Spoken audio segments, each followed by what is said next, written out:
Good morning everybody, welcome back to my vlog channel. I'm going to try and film this whole clip with 0 edits. Pray for me, please. I'm going to try and film this whole thing without any edits so that I can quickly import it on my computer and upload it now so that I have a video for today, because I'm one video behind. I already have tomorrow's video ready, edited, and I'm ready to film today, the day after's video, but I have no video for today. So today's video, I am going to be filming an assumptions video, and I'm going to try my best not to edit it. I added a picture onto Instagram. If you don't follow me on Instagram, make sure you do, that said, let me know all of your assumptions about me. And I'm basically just going to go through them and answer some of your assumptions with me. I'm also going to set a little 10-minute timer so that, let me do that now. Let me set my 10-minute timer. I'm going to set a 10-minute timer so that this video isn't too long, and I'm just going to get through as many as I can and try not to need to edit this video. So I'm going to start the timer now. We're going to start. So first question, you're 5'11". Oh no, first assumption. Pardon me. Oh dear, this is not going well. First assumption, you're 5'11". I'm not. I think I'm 5'5.5". I've always thought I was 5'6". Oh, my necklace is under my top. I've always thought I was 5'6", but then, no wait. Yes, I've always thought I was 5'6", but I think I'm actually like 5'5.5", which makes me very, very sad. Like, just give me one or the other. The next one is, you're quite clumsy. I didn't think I was that clumsy of a person until I started filming videos for YouTube. And then when I'm editing, I'm like, gosh, I drop things and bash things, and I make a lot of mistakes. As you know, catchphrase for me seems to be mistakes have been made. Didn't know I was clumsy until I started filming YouTube. Turns out I'm kind of a clumsy person. The next one is, you love Grey's Anatomy. Yes, it's on at the moment. I was watching it just before I started filming. I'm on season 12, episode 2, just for reference. Someone else said, you wake up early. Started to. This is a new thing for Nick and I. We found an app. I'll try it. What's it called? It's called Alarmy, I think. And it's an app on your phone, and you can set it so that you take a photo of something, and then in the morning the alarm doesn't go off until you take a photo of that thing again. So we've both, on Nick and my phone, and Nick's not there, but I'm pointing to him because that's his side of the bed. Both of us have our phones set so that at 7:30 in the morning they go off and they will not stop ringing until we both take a photo of the coffee machine downstairs. So it gets both of us out of bed, and then Nick will make a coffee and we'll sit together with our cup of coffee. But we've been doing that for like 2 months now. More than that, maybe 3 or 4 months, and we're so happy because neither of us are morning people and both of us are big snoozers. Like, I've never found an alarm I haven't snoozed before apart from this alarm. So if you are struggling waking up, get Alarmy, it's amazing. The next one, you judge books by their covers. I highlighted this one because I don't think I'm a huge like judgmental person, but actual books, if we're talking about genuine books, yes. I always pick the pretty coloured books. Like, I don't think I really have read any, like, boring coloured books, apart from Twilight. I think that book's black. And 50 Shades of Grey, I'm pretty sure that book's grey. But apart from those two, I think all of the books I've read are, like, bright colours. I genuinely do pick up the bright coloured books and go, this'll be nice. But people, I don't think I'm that judgmental of people. But yes. You've already picked your future children's names. We have names in mind. We're not set on them, but we have a couple of them. You and your partner fit each other well and rarely fight. Yes and no.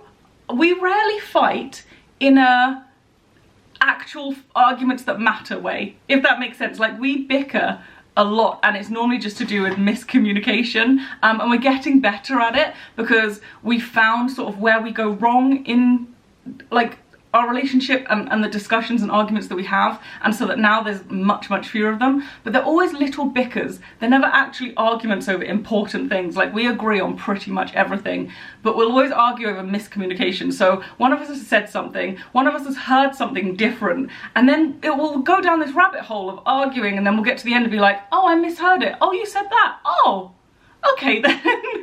Like, that's what we seem to argue about. Let me know in the comments if you and your partner or you and your parents, like, what you tend to argue about. Ours is always miscommunication. Like, that's the #1 argument that we have, is just miscommunication.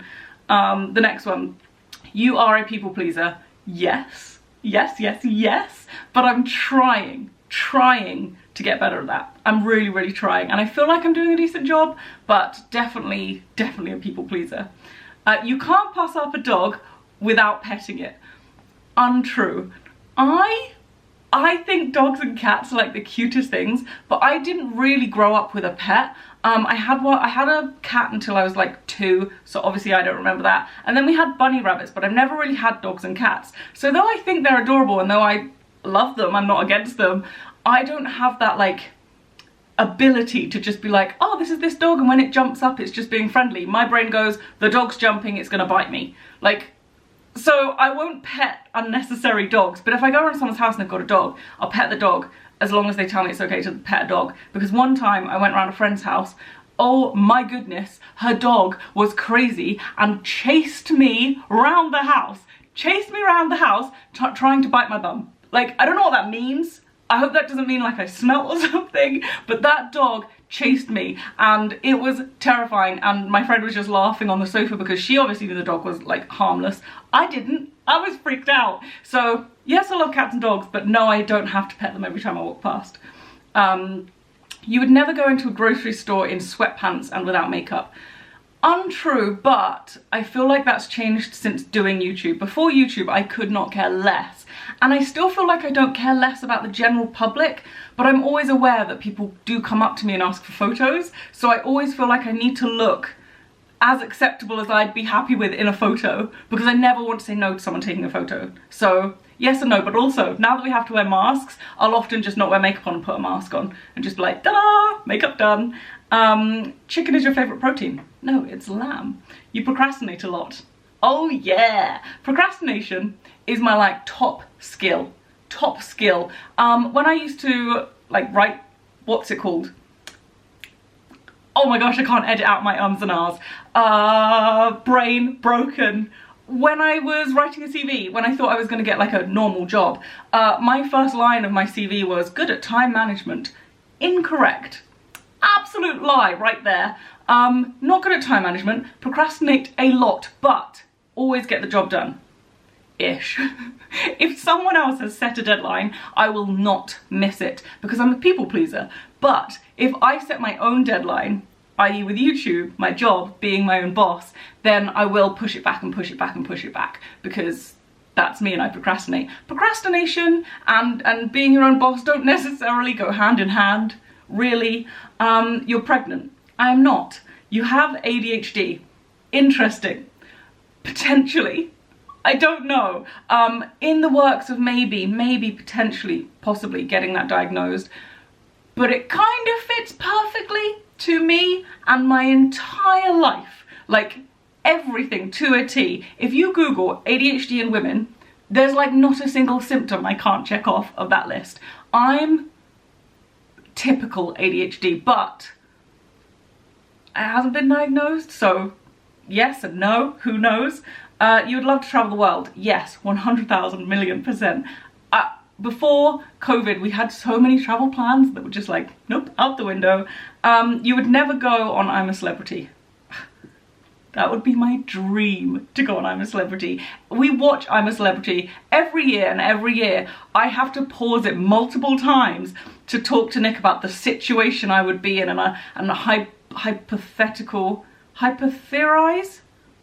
and theorize what I would do in the hypothetical situation that I was on it. Is that a correct sentence? I have no idea. But Nick will always be like, Jazz, come on, just play it. Because I'm sat there going, if that was me, I would do this and I would try that and maybe I'd do this. And I don't know if I am scared of these things, but maybe I am. I think I'd be terrified. I'm not too sure. But yeah, dream to go on I'm a Celebrity. Absolute dream, but I am not a celebrity. But if they did like a I'm a normal person, get me out of here, me, pick me, let me go on it. You're not a true blonde. I am not. This is my natural hair colour. This is all I've got left of my blonde. You have a secret TikTok account. I might. I may do. Lots of you have found me already. Yes, we're gonna move on. I assume you've never been to the East Coast of the USA. East, West, East. East, New York, yeah? No? I've been to both coasts. I think East is New York, so yes, I've been to New York, New York, Massachusetts and Washington. I think they're the 3 states, and we stayed in Boston. You're petrified about the whole giving birth thing. Right. I feel like I'm not that scared in general. Like, I know it's going to be potentially traumatic. I know I'm going to be in pain. I know. And I'm not that worried about it. I feel like I'm just going to let it go how it goes and just let the doctors decide how it goes. Like, I don't think I'm going to necessarily make a massive birth plan. I think I'm just going to be like, whatever's best for me and the baby, you do it. Just, you know, whatever. The bit I'm worried about, the bit I am terrified about, and this is going to sound so ridiculous given that we're talking about, you know, major pain, the bit I'm scared about is pooping on the table. I know it's normal. I know it happens to loads of people. I just don't want to. I just don't want to poop on the table. I just really don't want to. Next question is, you have the Peter Pan syndrome. Oh, my timer's going off. That is 10 minutes. I'm gonna finish this question, this assumption, and then we'll leave it at that. But you have Peter Pan syndrome. I'm going to assume that means that I don't want to grow up. And if that's true, then yes, I wish I could just stay a child forever. Like, I feel like surely everyone does. Surely everyone wishes they could just be young forever. Like, no? There people that are like, let me get old. I feel like I always want to be young. I want to just find excitement in everything. I want my bones to be stable and safe. I just don't want to grow up. But yeah, okay, I'm gonna end that here. That, hopefully, fingers crossed, can be one unedited clip. I can import that now, and then this will go up this evening. So if you're watching this, it is currently the 24th of November. Happy 24th of November. I hope you're all doing well, and I will see you guys tomorrow. Bye.